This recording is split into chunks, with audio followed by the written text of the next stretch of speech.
What's up, everyone? Welcome back to another episode of the Path to Freedom podcast. Today, I'm joined by Magen Bynum. Magen is the founder and CEO of Magnolia Soap and Bath. I've been fascinated with this concept since I first learned about it, which was through a mutual friend of ours, Eric Van Horn, and his Franchise Tribe Mastermind. I got to listen into a couple of panels that Magen was on, as an emerging franchisor. And then sometime shortly after that, Magen's brand started working with the consulting network that I'm a part of. So I've had a chance to learn even more about Magnolia Soap and Bath, but it's a really cool concept, pretty unique, I would say, in the franchise space. So with that, Magen, thanks for being here. Excited to talk with you today. Yeah, thanks for having me. So tell us a little bit more. What is Magnolia Soap and Bath? I mean, to some extent, the name is self-explanatory, but give us a little more color on, exactly what you guys specialize in and, maybe how it's different from some of the other products that are out there on the market. Yeah, so Magnolia Soap and Bath Company, we kind of call ourselves an experiential retail experience. So whenever a consumer comes into our stores, they're greeted with bubbles. They're greeted with this very fragrant smell, almost kind of like a bakery. Whenever you would walk by and smell the bakery, Yeah. um, kind of blowing out of the doors. But you walk in and it's very much experiential. We really wanted to bring you into the process of the products that you're using every single day in your home. And so we have obviously soaps and bath products, but we have our cult like following is our laundry wash that we have. We've got things for pets, we have things for babies, we have, of course, a huge men's line. So we're really just this a plant-based lifestyle brand. And that was something that I was very passionate about creating a healthier alternative to everything I was using in my day to day. When I started having children, I became very cognitive of everything I was putting on my skin and then my baby's skin. Yeah.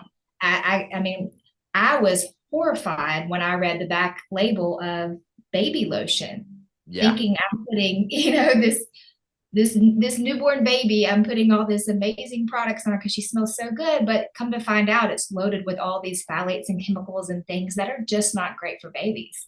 Well, it's the um same with laundry detergent and deodorant and oh body man, wash and shampoo, like all the big brands out there. When you really look into it, it's full of a bunch of crap that's really not good for you.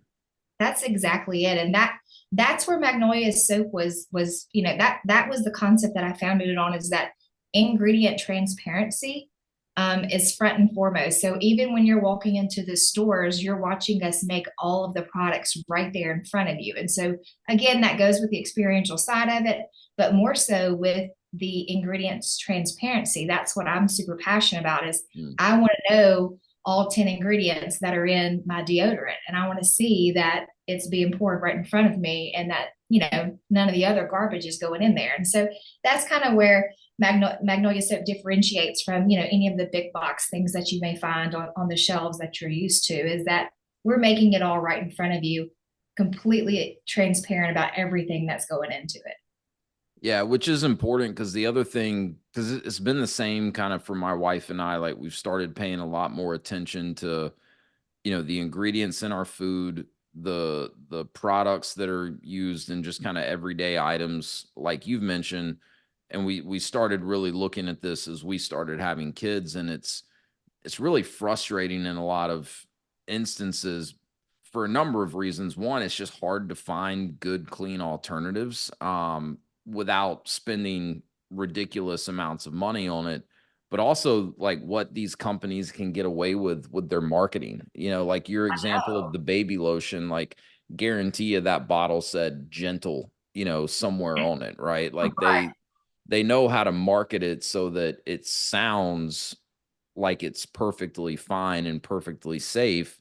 And then when you really start looking into the ingredients, and like you have to do some research in a lot of cases to understand what these different ingredients are and which ones are safe, which ones are potentially harmful. So like there's a lot of noise out there. So I think transparency is really, really important with these types of things. I think more and more consumers are aware of these things and looking for transparency. So that makes a lot of sense that that's kind of front and center for you guys. The experiential part too. I mean, we just got home yesterday from a week in Disney with our kids, and they've mastered the experiential, and damn, do they get you to spend some money while you're there. But like my wife and I were talking about the fact how they intentionally use certain smells, Oh yeah. to incentivize what you do, right? Whether that's go buy some food or popcorn or whatever the case is. So that makes sense too, that that's a kind of center point of your model. So how long ago did you start Magnolia Soap and Bath Company? So I started Magnolia Soap in 2018. We began franchising in 2020. Okay. And you've grown pretty quickly since then. You were just sharing with me offline kind of where you're at today. Um, what was it like leading up to the point of deciding to franchise? I assume, like a lot of founders that start the business and their business in the way you described, you weren't thinking that this is something you could grow into a national franchise back in 2018 when you were just starting it. It sounds like you kind of just started it out of a necessity, for your own personal needs. Um, so at what point did you realize, hey, this could be a lot bigger? And when did franchising it come onto your radar? Yes, so like you said, franchising was never really like front and center on my mind whenever I first began this. I literally wanted just a healthy alternative. I started in New Albany, Mississippi, population less than 7,000 people, have a Yeah. super cheap rent. So I was like, you know what? If it doesn't work, like I'm not out that much money, like I'll be okay. But turns out our first year there, we did just super crazy numbers that just would blow anybody away. Um, and our margins were fabulous. And so it kind of like, okay, we're on to something. And so from there, I opened two more corporate locations in different locations. I went to Oxford, Mississippi, which is a college town, Yeah. about 45 minutes from here. And then I hit a big city. I wanted to go to Jackson, Mississippi and test it and see how it would go there, which is, very much a larger population. And it was about 3 hours away.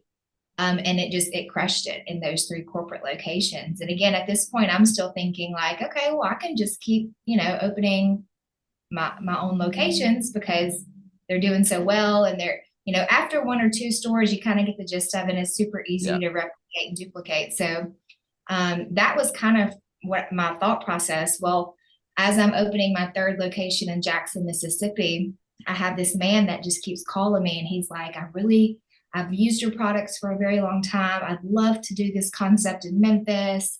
Please let me franchise this brand. And I was like, Bubba, I don't even have I don't even know what to do. I Right. mean, I don't even know how would we even go about doing this. Was this guy like a franchise guy? Like, did he know franchising, or he just loved the product and wanted to open Yeah. the business in his town? Yeah, so that's what he had been corporate America his whole life and he was Okay. tired of like the daily grind and had some retirement money and he said, I love the brand. I love what you're doing. I want to do it here. So he and his wife, they came down and visited us, our store in New Albany, and we chatted with them for a while. And I was like, well, let me start the paperwork and just kind of see where that goes. I'm thinking it's an easy process. Oh, I'm just going to franchise my business. Well, no, that is not how any of that worked. No. Cost some Um, money for one. Costs a lot of money Yeah. and a lot of time. And you still get it wrong half the time. So Yeah. you have to redo it again. But Yeah. no, we started the process and about 9 months later, we were able to execute an agreement and have his location in Memphis open up. And he was kind of like our first go at, trying this model that wasn't a corporate location. And so from there, we we saw that it worked and it went great. And he was happy and he's been super successful. And from there, we've had just every one of our stores that have opened have all been brand fans. and Yeah. it's been a completely organic growth. I just went into the broker markets in July, and I've only probably turned about 6 deals through the brokers. So everything that we've done has been completely organic and brand fans and people that have tried the products and loved it and wanted to share it with their friends and family.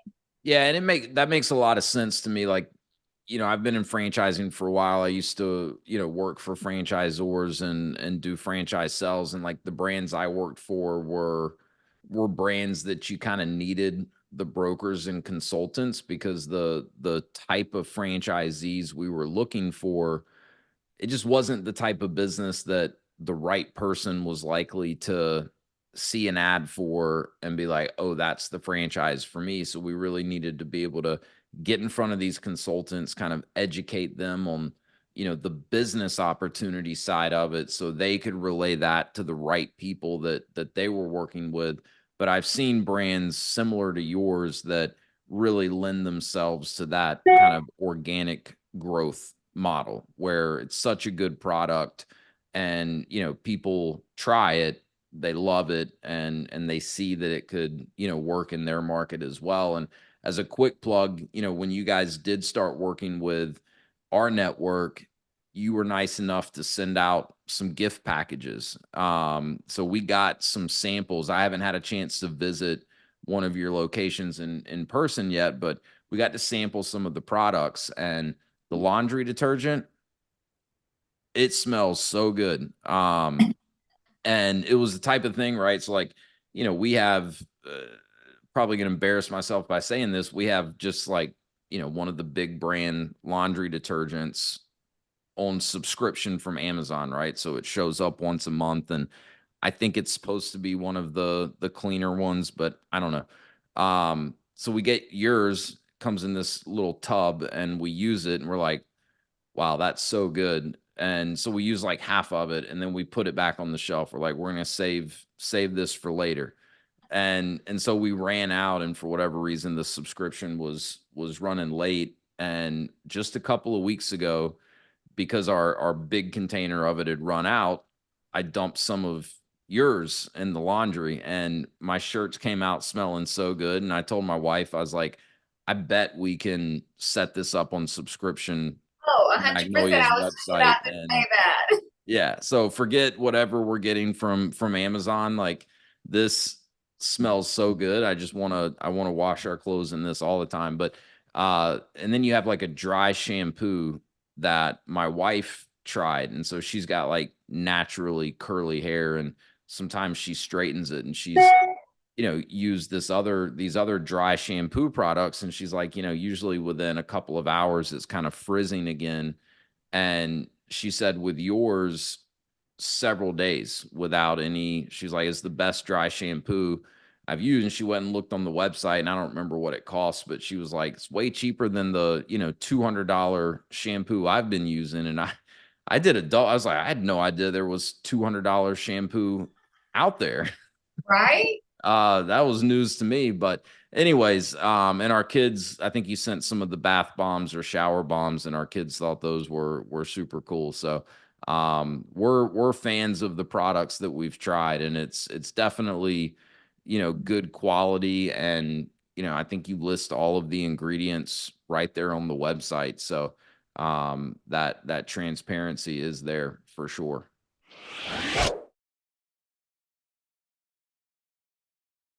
If you're listening to this podcast, then there's a good chance that you're looking to create more freedom in your own life. There's also a good chance that you realize that owning your own business can be a great way to take more control of your livelihood and create more of that freedom that we're all looking for.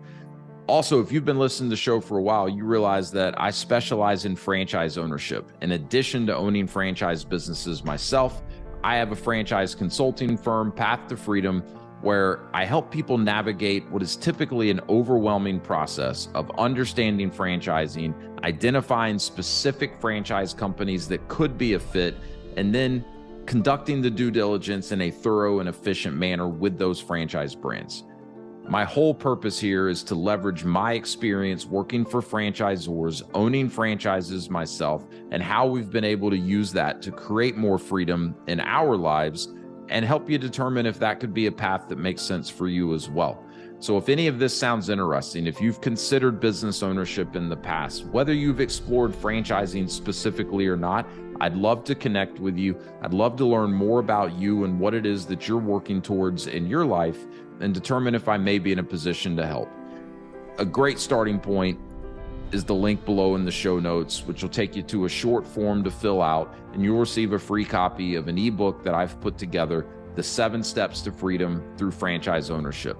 That'll also get us connected, and I'd love to set up an introductory call where I can explain a little bit more about the process that I use to help people determine if franchise ownership could be a great way to start charting their own path to freedom. So click the link below in the show notes, receive the ebook, and let's get connected. I'd love to hear from you.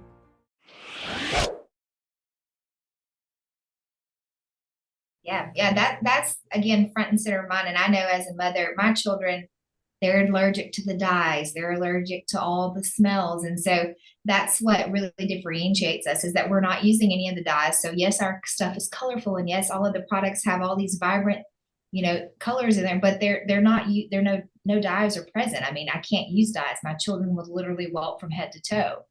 And so that's a huge plus. And then the phthalate free fragrances, and so even like you say, your clothes smelled so well after coming out of the laundry, but it's not loaded down with phthalates, and the phthalates are like the known hormone disruptors and the skin irritants and all the things that are so aggressive and smells that are bad for you, literally known carcinogens.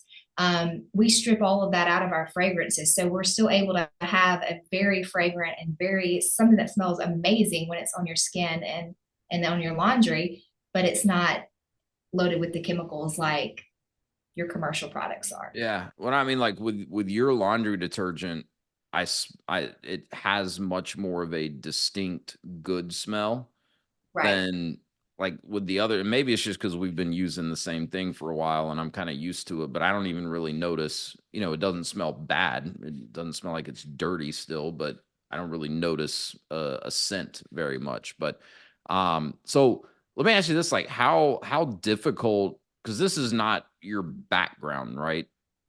Formulating soap and laundry detergent and all of that. So like, how difficult was it to dig in and figure out, all of this, right? You're talking about phthalates and known carcinogens, and like, I'm vaguely familiar with some of that, but I'm far from an expert. And like I said earlier, there's so much noise out there when you start researching this stuff, like what's actually harmful to you, what's okay, what's real factual information out there on the internet.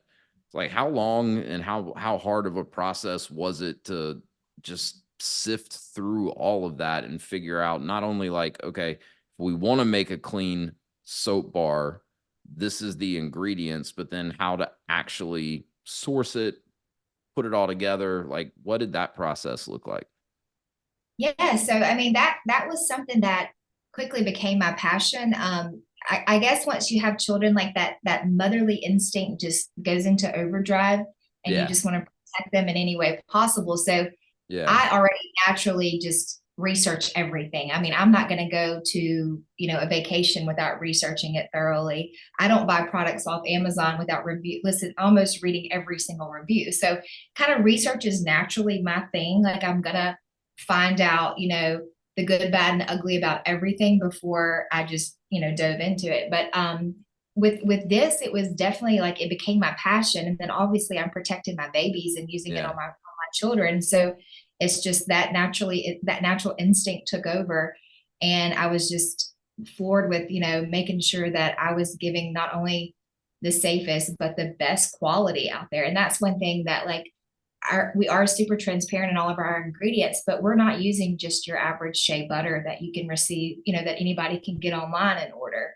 I've used the same distributor I started with 6 years ago, just because I know it, trust it, and know that it works for us. So the process was there was a lot of trial and error. I mean, oh my gosh, I can't tell you how many times I've ruined batches and just, thrown money out the door. But I mean, that's all part of it. That's my favorite part. Like whenever I get to go into my factory and sit there and do R&D, like they call me like a mad scientist, because that's my happy place. I want to be there. I want to be making new ideas and new products just constantly.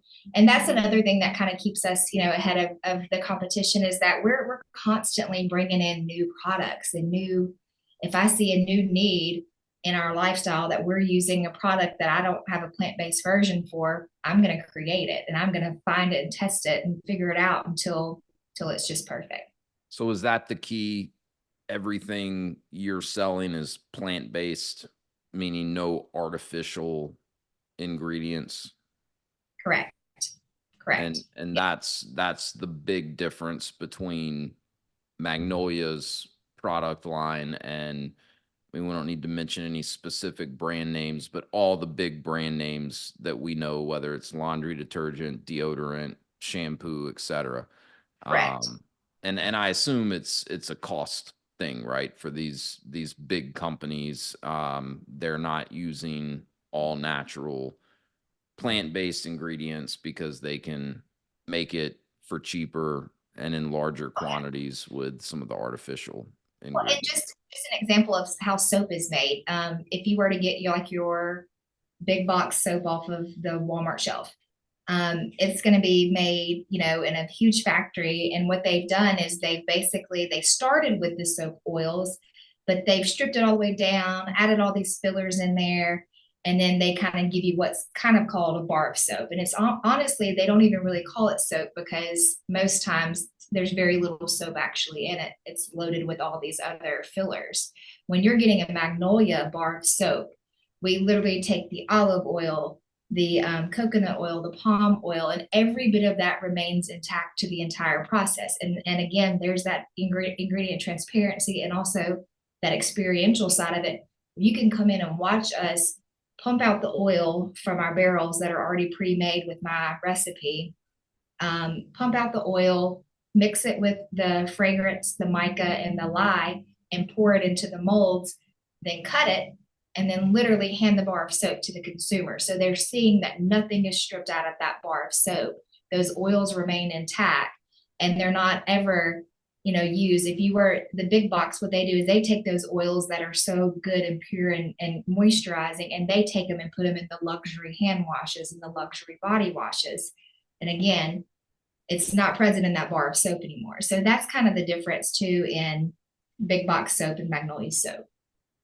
Yeah, I could nerd out on that and take us down 100 different rabbit holes. I'll try not to. But so that experiential part, so your franchisees or your corporate locations, they are truly essentially hand making. It sounds like every product that's being sold at that location, at their location. Yes, absolutely. And they're doing it, I guess, kind of off of, I don't know if you call it formulas or recipes that you and your team at corporate are creating, when you go into mad scientist mode. Right, right. Yeah. So we have a training where we bring the franchisee into our corporate location in Tupelo, Mississippi. We train them hands-on for 4 to 5 days. Then they go home. We've got a very extensive learning management system where they're able to plug in and rewatch videos, rewatch the recipes, really go in there and dive in if they've forgotten something. But it's very much, yeah, recipe based, and everything is locally handmade in every store. So how much of a learning curve? I mean, it sounds like very thorough training, but I assume you're not out there looking for franchisees that know the first thing about making soap prior to joining Magnolia. So how much of a learning curve is there? Do people struggle as they're going through training to kind of, pick it up? Or is it something that with the proper instruction and the right processes, almost anyone could do?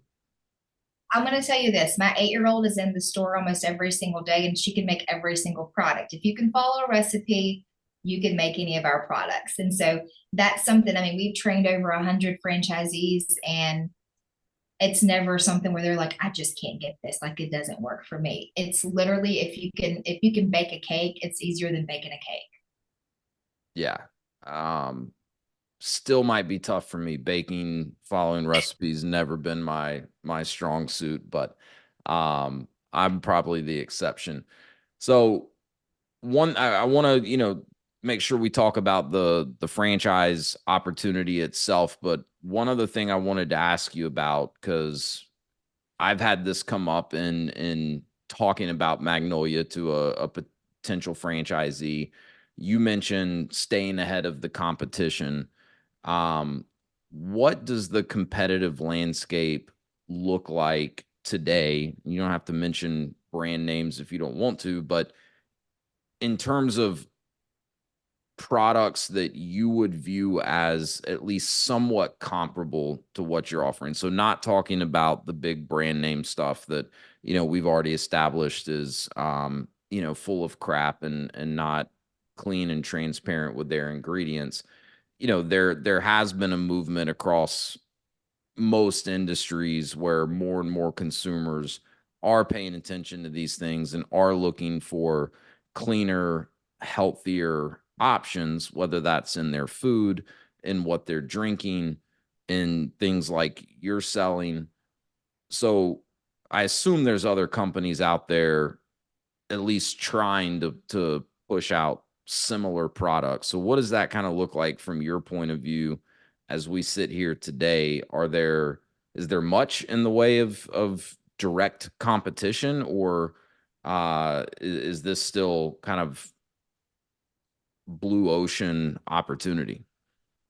Yeah, so I mean, obviously we've got just off the top of my mind, two to three huge competitors that we would say that actually, specialize in the plant-based retail experiential side of of this industry. Okay. Obviously, there are tons of people that are doing. I mean, obviously, the awareness, as you said, is just very front and center of mind for a lot of people these days. So, a lot of companies are going toward, creating that plant-based version of whatever they've got. But I think it's wide open as far as, again, we started out with just, about 12 SKUs, and now we've grown to over, I think I have 42 different categories.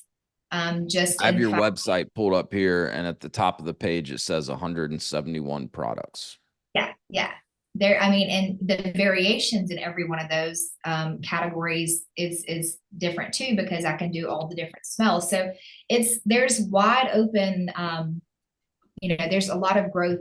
I mean, like we haven't even ventured into like the kitchen side, like of dish soap, dish. There's tons Well, of yeah, things. cleaning Yeah, cleaning. supplies, right?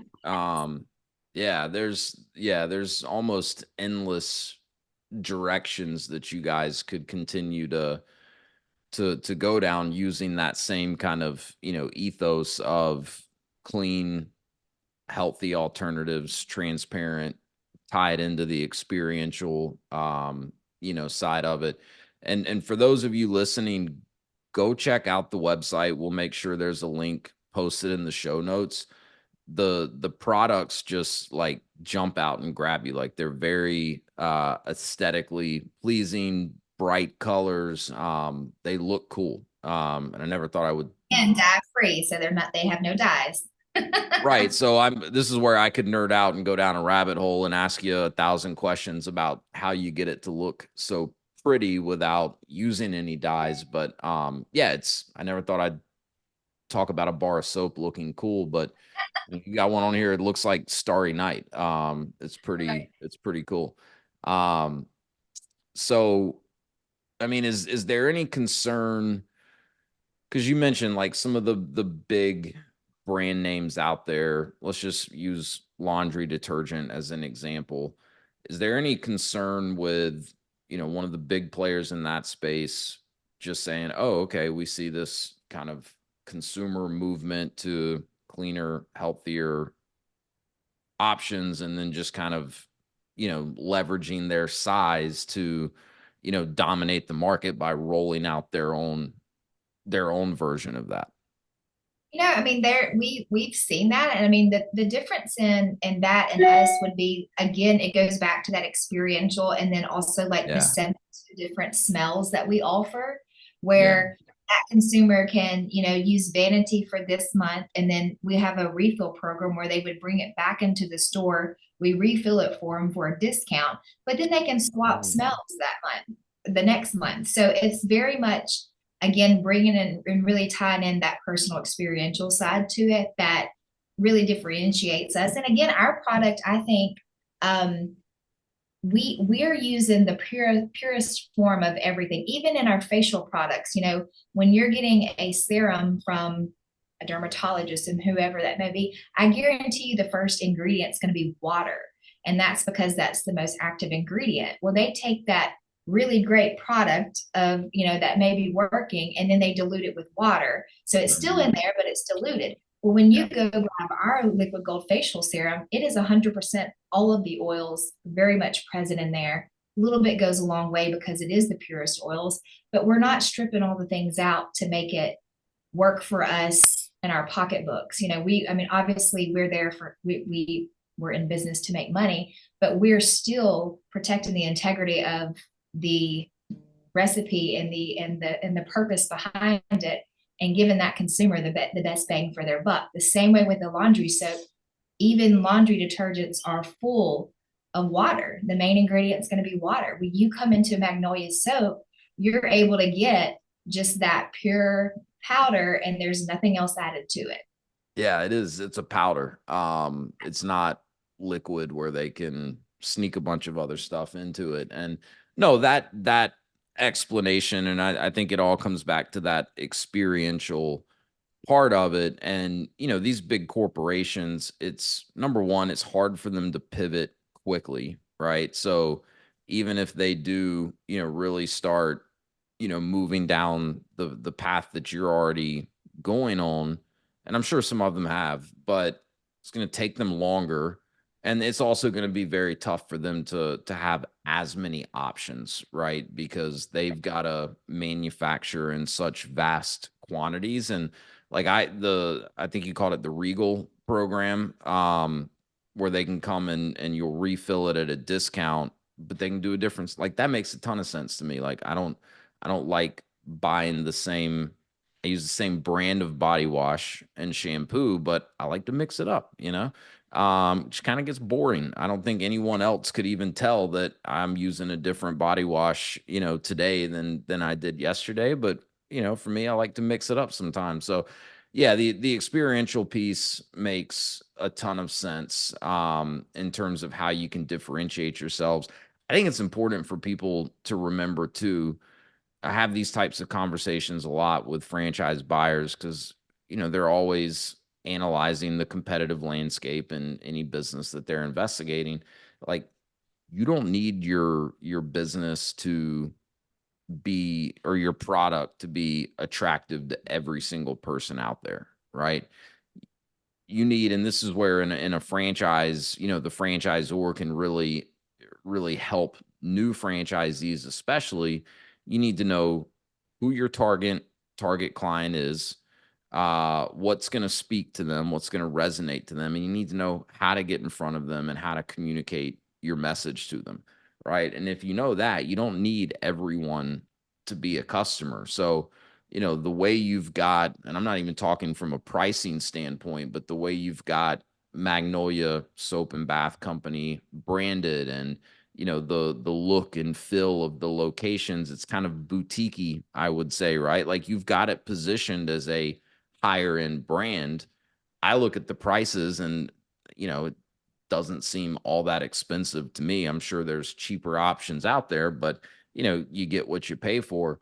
But my point is simply, especially with a business like this, you don't need to get every single person in America to change, what they're currently using for these products and shift to you. You just need enough of the right people that see the value. And I know just from, hearing some of your story that you have very loyal customers. And the fact that your first franchisee, was a customer, and that so many of your franchisees or customers are a testament to that, once people try it, they fall in love with it and they're going to keep coming back. Um, Also wanted to reiterate something that you mentioned very early in the conversation, which is you started this business in a town in Mississippi with, would you say, less than 7,000 people? Correct. Guys, that's like unheard of when we talk about brick and mortar.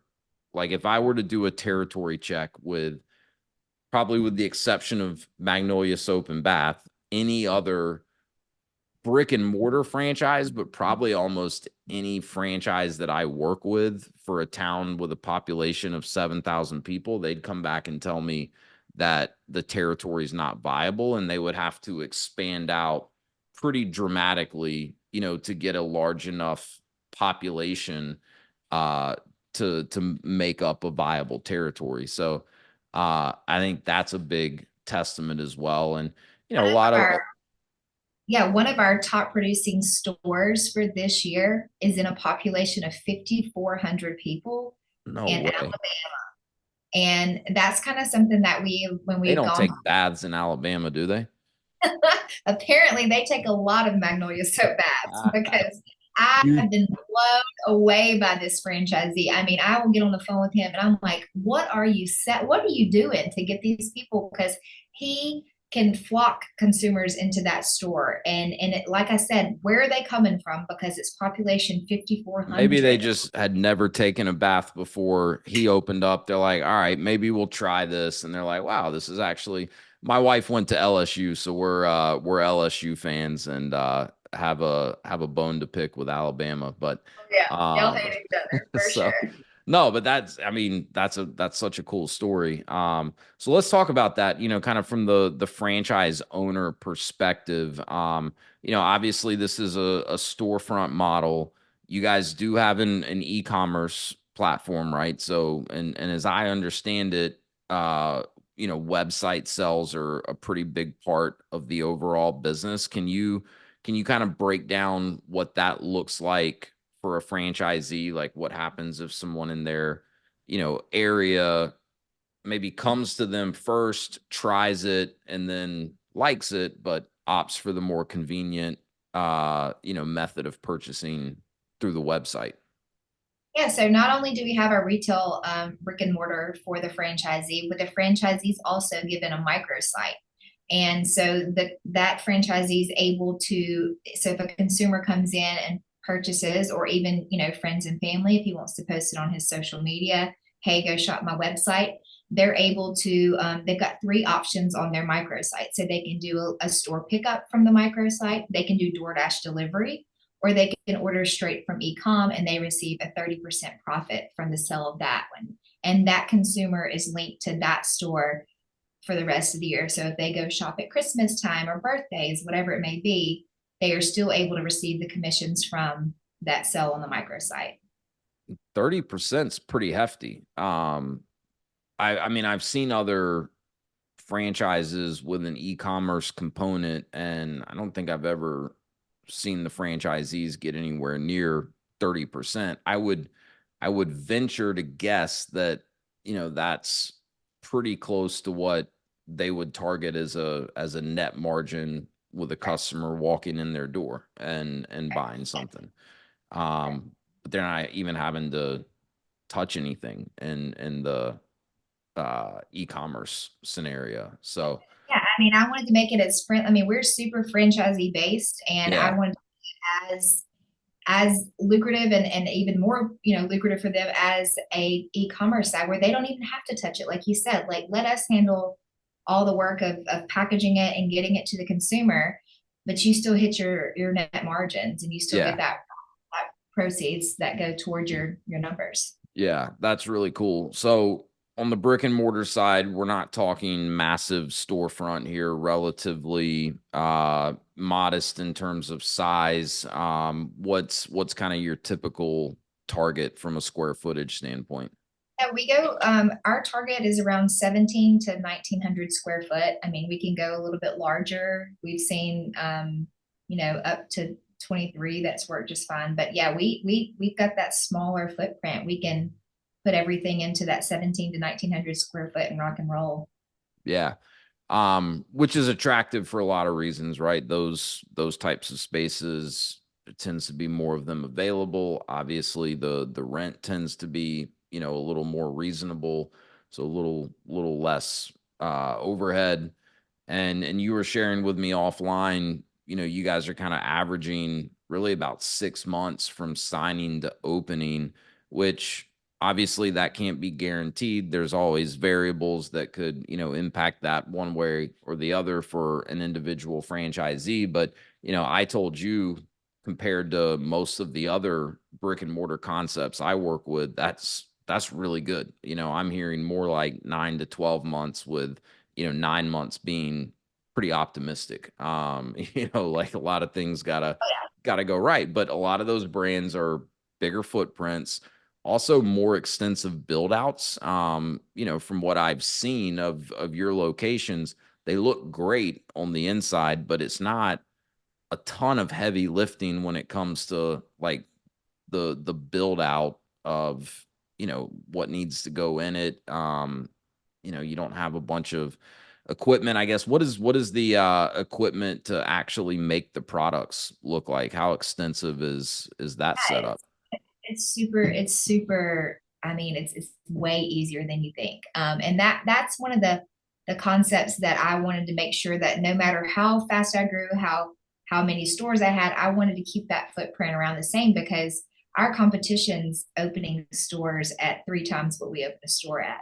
And ours are very much that boutique. We call it the Southern Charm. We've got the deep wood. All of the pieces are built right here, literally in the facility I'm sitting in right now. Every piece of furniture in the store is built right here in Mississippi. But it really gives you that kind of bougie farmer's market feel in the store. And it's got that Southern charm wrapped into it, but it's not overly built out. We don't have all these huge, you know, stuffy commercialized build outs. And that was just something that from the beginning I've been very cognitive of, making sure that our build outs are kept to a very affordable and just not overly done. We don't have to do plumbing. We don't have to run all these different, you don't have to have like in a restaurant, you have to have the entire back. I mean, we don't have to have all that.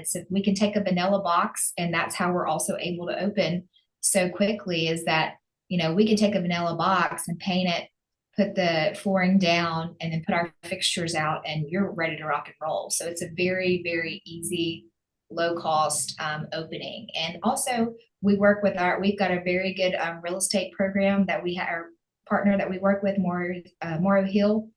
They've been getting, 6 to 8 months waived on our rents for our franchisees. So all that's doing is putting money faster into the pockets of the franchisee, where they're getting a return on their investment way sooner than expected. Yeah, that's huge. And that's the power of, joining a fast growing franchise, right? Because as you guys continue to scale, you're able to leverage that, especially with the right real estate partners, to go out and use the size of the organization to get better deals for your franchisees, compared to if someone just wanted to go and, like, I guarantee you didn't get 6 to 8 months of rent waived when you opened your very first location, right? Because I never there knew of wasn't any such. scale yet.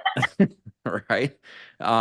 Yeah, so that's really exciting to hear. So when you mentioned something earlier, I just wanted to clarify. One of your larger competitors, they're opening, I think you said they're opening at 3 times the amount. So you're talking about the dollars to open. It costs roughly 3 times. And I will say, guys, I mean, I try not to dive into numbers, specific numbers, but every franchisor lists an initial investment range in their franchise disclosure document, and that range is really kind of meant to encompass everything from initial franchise fees to startup and build out costs, as well as some operating capital, as you start operating the business. And for brick and mortar concepts, Magnolia is either the lowest or, you know, one of the 2 to 3 lowest out of all the brick and mortar concepts I work with. And I remind people all the time that, just because a franchise requires less capital to launch does not mean that, the earning potential or the growth potential of the business is less than the franchise that requires significantly more capital. Those things do not necessarily go hand in hand. So, that's a to me an intriguing part of this as well. You as the franchisor can't guarantee any financial results for anyone. I talk all the time on this podcast and with my candidates that, franchising is like riding a bike. It's your job as the franchisor to build the best bike that you can. But it doesn't matter how good the bike is if the franchisee doesn't get on and pedal and pedal hard. But the opportunity for, some pretty significant ROI, pretty quick ramp up, all of that seems to be here. And, you've got a really good sample size of franchisees at this point. I think when we were talking offline, you said you're 45 locations open Yeah, yeah, we'll have our today. 45th location opening this weekend.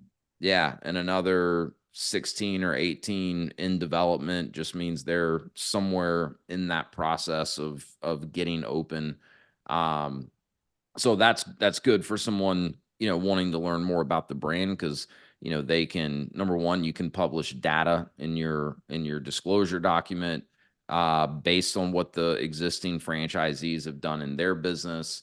And they'll have a chance to talk, with some of those franchisees and hear directly from them. So always good when there's a large enough sample size to really be able to dig into some of that during the due diligence. So let's talk a little bit about the franchise owner that you're looking for and what their role in the business would look like. And then we can kind of wrap this one up, but I want to make sure, this kind of comes across clearly because I imagine some people out there listening, they're like, yeah, this business makes a ton of sense. I could see it doing well in my area. I recognize the need for it, but I don't know anything about making soap. I think we already kind of covered that piece that, that's not a prerequisite, but I can also imagine some people thinking, I don't want to stand in a retail location all day behind a register, greeting customers. Like that's not what I see myself enjoying. So what is kind of the ideal role for the franchise owner themselves in this model? So that's another beauty of Magnolia is not only can we kind of squeeze into any kind of territory, we can go into the super small areas or the larger cities, but the beauty in this is if you decide you want to work every single day, like have at it. But also if you want to put a manager in place, that's absolutely perfect. And what around, I'd say probably 40% of our franchisees currently are doing is where they've got a general manager in place that's been through the training with Magnolia Corporate. And they're able to just pop in and run their stores, as they want to. I do that. Personally for myself, I have 10 corporate locations. I don't step foot in my locations. I've got managers that run every one of my locations for me. And I do, the weekly check-ins with my management team, but I'm able to kind of be, I don't have to be there every single day. We do have a lot that really enjoy just that because we're very community centric. We're very, again, that experiential side of it. So they enjoy being in there every single day. Yeah. We've got those franchisees as well, and it's really your personal preference on how you would like to operate your location. A lot of the newer ones that we've got coming in are more of that kind of semi absentee owner. Yeah. Yeah. So what, like, how many people need to be working in a location at a given time, whether that's the franchise owner plus some employees or a manager plus, like, what's the ideal number of employees? I'm sure there's peak times and slower times, but what does that kind of look like? Yeah, so another thing that's really great about this business model is that the labor model is super low. You can have 1 to 2 people in the location at all times during normal hours. Around Christmas, obviously, you want to ramp that up to about 3 to 4, maybe 5, just depending on the volume of your store. But it's a very as long as you've got a very efficient manager in place or a franchise owner in place, it's a 1 to 2 people a day kind of labor model. Yeah. So remember, if you're listening to this, lower labor cost equals opportunity for higher net margins. So that's another very attractive piece of this for me.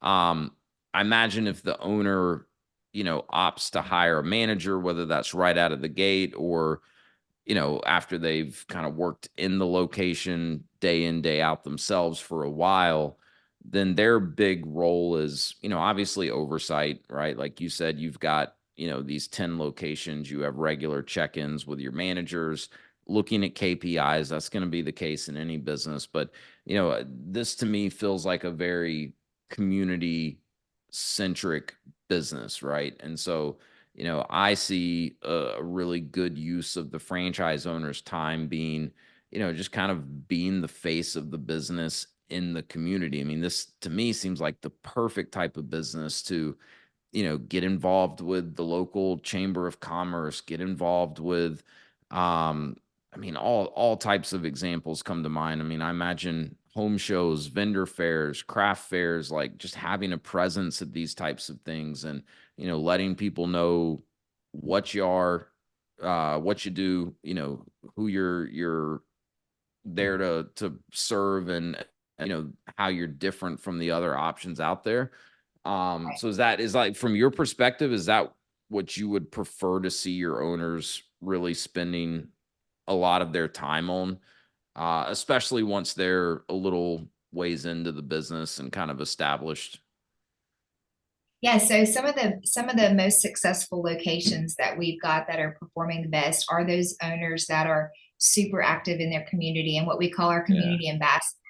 yeah, We've got a program called Hope and Soap where we designate every month this one soap, and it's designated to a certain charity, and it's the local charity that you choose at your local level. It's obviously like every month it's a different category that we choose from corporate, but you're able to go find and touch that one local charity and contribute the proceeds of the sales of that soap to that charity. And so over the course of a year, we touch 12 local charities in every single community, that's so and cool. give back to the community. So it's not just about soap. We always say we're more than just soap. We really Yeah. are. I mean, anytime you go in there, you're getting just you're loved on and that Southern hospitality. No matter if you're in Rhode Island, you're getting that Southern hospitality that we just ingrain into our culture in Magnolia. I love it. I love it. Well, you've built an amazing business, and I know you're really just getting started. Like you mentioned earlier, there's a lot of different product lines that you guys could go into. As someone that's been paying more attention to ingredients and what's going into what we're eating and using on our bodies and stuff. This is something that is definitely needed, so I'm excited to watch you continue to grow this thing and really appreciate you taking some time to come on the podcast and share. We'll put links to the websites, social media. I know you guys do a good job on social as well. I think people could get a really good feel for, the types of products and how they look and even, what some of the locations look like. So we'll put some good resources in the show notes to make it easy for people to learn more about it. But Megan, thank you so much. I really appreciate it. Yeah, thanks, Wes. Thanks for having me. Absolutely. Good luck. Thank you so much.